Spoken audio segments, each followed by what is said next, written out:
Hello and welcome to my tutorial on how to make a pipe overflow failsafe. I'm going to show you how this works, then I'll show you how to make one.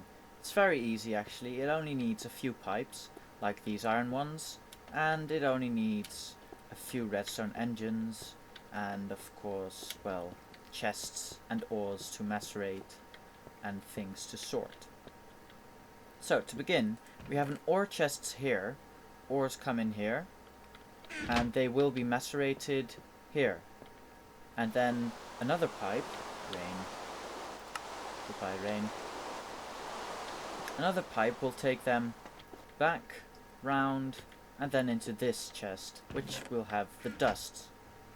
Now the problem with a generic piping system is that you would have just one pipe like that, one cobblestone or stone pipe, it doesn't really matter, and if the macerator is full, say it already has 64 gold in it and another gold arrives, or if it already has gold in it and iron arrives, then there's no place for the item to go, and so it just spills out and it makes a big mess. So I invented this system, and that handles that problem. I'll walk you through it. Basically, an ore comes in here, and then it hits this iron pipe. Now, iron pipes are one-way pipes, if you don't know. It forces items to go into one direction. This and this is the input, these solid parts, and then this, where it's transparent, that's where the items will go. So things come in here, or here, and then they get sent here, into this next iron pipe, which has an input here, an input over there, and an output here, downwards. So it gets forced down, and then it hits this cobblestone pipe. From here, it becomes random. It can either go down into the macerator, to the right into this iron pipe, which leads back down round to this circuit, or backwards, ultimately back into the chest. Now, at first, it will have the option of going into the macerator, but if the macerator is full, then that option is no longer there. And now normally it would spit out and make a mess. But now it's got two more options. You can go backwards or right. And that's what it'll do. And this will prevent the overflow. Right? So it comes here, and then it either goes to the right, and then it either goes back into the chest, or it goes up and goes around again. I'll show you how it all works. It's very simple. This lever here, this turns the redstone engine on here. And this will now start pumping gold from the chest into this system. And we'll just watch it work. So this time it randomly decided to go back into the chest. There's no real rule to this. See, that one decided to go into the macerator. It got macerated into dust, and the dust is now being carried back round here. You might see it come out. Oh no, you can't, because I haven't turned it on. These are also two redstone engines, and you have to turn them on. Light comes on, redstone engines go on, and the dust gets pumped out. Like this. Actually, it might be a good idea to leave it off, just to see what happens. I'll spawn in some more gold, because I'm cheating.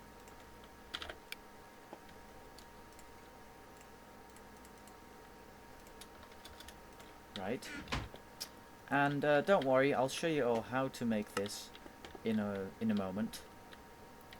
And well, you can see here this one's traveling quite slowly.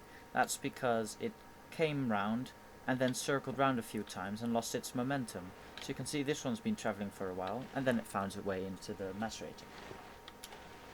Now also, while we wait, I want to show you this. This is an obsidian pipe. It picks up anything you throw into it, and basically it puts this back into the chest. It's also connected to this iron pipe here, which has an input at the back and an input at the bottom and an output at the top, so it gets put into the chest.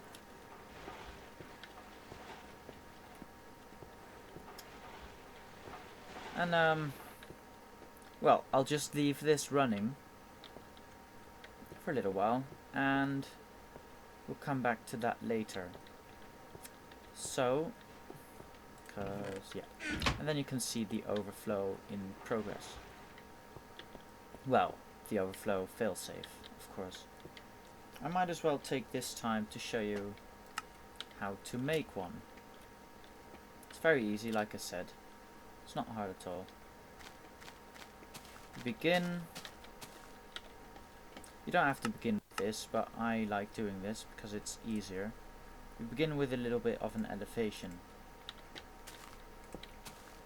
Oops. Got to turn creative back on. I do that sometimes. Right. So we'll need the engines and something to turn on the engine, a pipe, multiple pipes actually, and a machine to put it all into. And then this wrench, this is the silvery wrench. I'm using a different texture pack. I'm using Sphax, which is made for Tekkit compatible, which is what I like a lot. And basically it's the silvery wrench. You've got two different wrenches, the copper one and the one made of, I think it's iron. You can check with the recipe mode. There we go. Iron and the tin gear. I would say, stone gear even. And this one is made by, that's not useful, there we go, by bronze. By making bronze into this Y shape. This one's for machinery, say the macerator. Say you want to move the macerator. If you would use anything but this wrench, it would instead break into a machine block, and you don't really want that. You want your macerator. And this one is used to configure pipes, and I think some other things as well, but I can't think of what right now. So, we'll have here our chest of ores, our copper ores in this case, and a redstone, no, a pipe coming out, redstone engine, we can turn that on, and our machine over, am I doing this right? I have to check if I'm leaving enough space. Yes, I am. Okay. Here. And then we just feed this into the machine. Right. Now we decide where to put our iron pipes. We want it to be able to loop around like this, so it can try again should this be full. But then we don't want it to go backwards, so to prevent it from doing that, we make an iron pipe here as well. Right now, the outputs of the iron pipe are the wrong way around. Items will not be able to go there because the output is here. We want this to go there. Now, to achieve that, we need that wrench I talked about earlier, the silvery one, the one made of iron. So I just right-click this to change the output around. You'll see it moving from here to there to there. We want it to go down, in fact. No, we don't want it to go down, we want it to go left. And we want this to go up, like this. Now, we also want to make it go back into the chest. And I want to add another loop, one of these, over here. Because if it's really full, say there's like 3 stacks of things going through the pipes, then one loop may just not be enough and stuff will start spilling out because the pipes themselves are actually full. So, we make this into an iron pipe. Yeah, like that. Input over there, output over there. It can go round, and it can go back up, and it can go here. I'll show you in a moment. I'll show you how I implemented this on my actual server as well. That's a little bit more elaborate, but then you can see it in action. Also, this is not necessary, but I usually do this, is make a kind of a safeguard to make sure that items can never go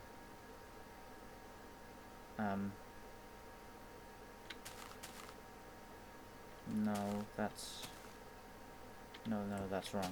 Sorry. Usually I put an iron pipe somewhere over here. You don't need to do this because items will never come from the chest in this pipe. But I just make a failsafe in this case and put an iron pipe here. Now, of course, if you don't want it to overflow, you would have to make another loop like this. But since there's never going to be any items coming through there, I don't need to do that. And that's basically it. This is your overflow control. This makes sure it doesn't overflow. And you could expand this. You could make even more loops to the sides, or even bigger loops to the well, on top. Or you could connect these two, which I think I'll do. Might as well. Which will just make the items go round more, basically. The more loops there are, the less chance there is of it going into the macerator. And this means it's got more time to find an empty slot in the macerator. It doesn't actually work like that, but in practice it will result in the same kind of thing. So now when I turn this on, you'll see stuff getting piped out of here and go traveling along these pipelines, circling around, and hopefully not overflowing, because that would mean I've done something wrong, and that would be a bit embarrassing. And I'm going to speed this process up a bit, not because I'm impatient, but just for the sake of the tutorial. So,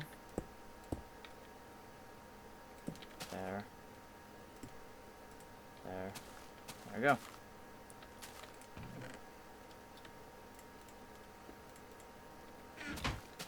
And well, you could make it as elaborate as you want. You could make whole systems of loops and things going round. You could make it as complex as you like, but this is the basic system. Like I said, it's very easy to do. It's very cheap, I think. They're not expensive materials. Now here we see a problem. We can see things going back into this pipe. What we want is it to go round. So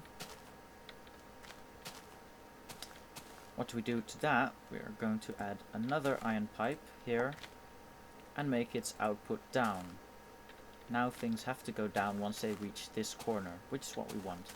We want it to be forced down here, and from there it can choose to either go backwards, or down, or right. That's about it. That's basically the whole clue. Now let's see how this is doing. Look, you can see things already piling up in here, but nothing is spilt over, nothing's gone wrong. And look, most of it's disappeared. It's all gone into the macerator. The rest of it's just circling around in this piping system. Now I can force it even more, just because I like to do that. I like to show you what it's capable of. I can force the system more by putting different types of ores in there, and by adding more, hang on, yes, more redstone engines. There we go, 4 of them.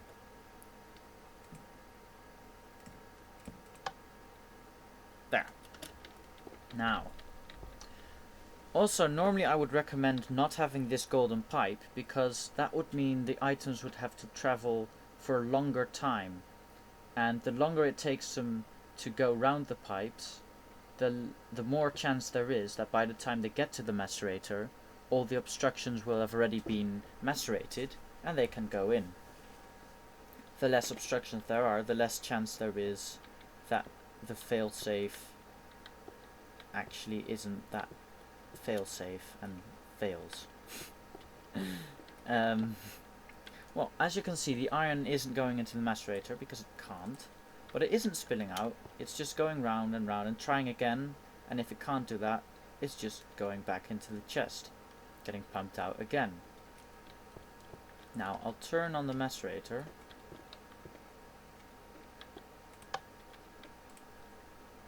It's been overclocked a lot, as you can see. 5 is all this little powerhouse will handle. Actually, I'll fill this up. It's running low. Oh, wait. There we go. Ah, that's better. And, yeah, you'll see gold being put into here. It's being macerated. And then goes into this pipe, round the back, round and into that chest, to this storage. Alright, that's basically the system. Now you know how it works. And next I'm going to show you how I used it in my own server, where I've also hooked it up to this automatic cooking system. Alright, welcome to my server. I'll show you how I implemented my pipe overflow system. Follow me over here. This is the chest with raw ores that you saw before it had all the gold. Now it has more gold. Oh, I put redstone in there, that's not correct. Ruby, even. No, it's not metal. Copper. The hell? It's a bit weird. Okay. That's a bit strange. What? Okay, I'll have to sort that out some other time. Anyway, so here, hidden in the wall, is the system. It's a bit laggy because I have to run the server now and my computer is not liking it. Sorry for that. You can see this mass amount of gold. This is the same kind of loop I had before. I don't actually have the double loop like I had when I showed you before, but you can see it going back into the chest back there. I could show you, but it would mean taking apart the wall, and as much as I'd like to do that for your pleasure, it's not really worth it. It's just the same kind of piping that I showed you in the tutorial. Now see this iron, it actually went in because my macerator is insane fast. But these iron, they can't go in because the gold is still being processed. You can see gold being pumped here at rocket speed. Down here you'll notice a little diamond pipe. This is because we decided, me and my friends, that we would like to keep some other types of ore, especially copper and tin dust, separate from this chest.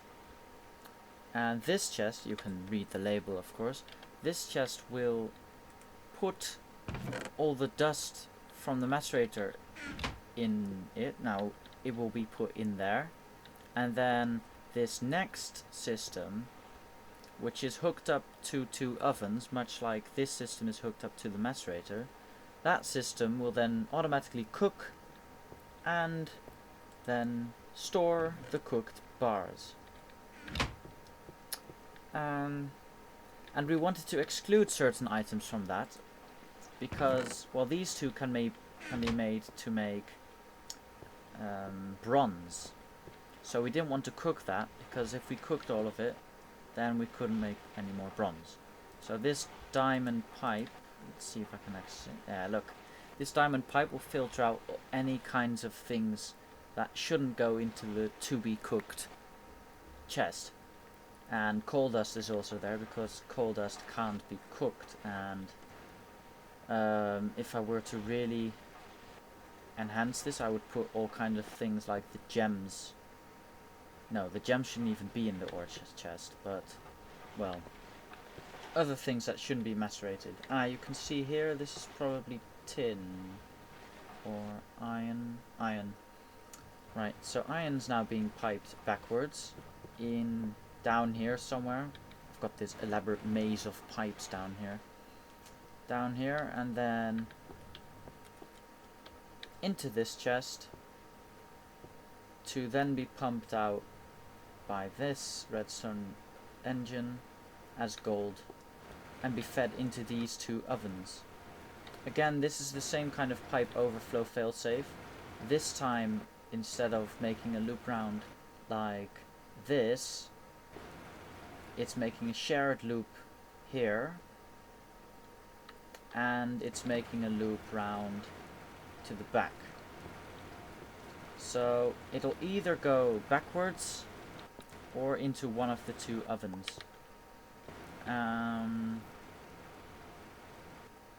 It seems to choose backwards a lot, but I think that might just be very, very random.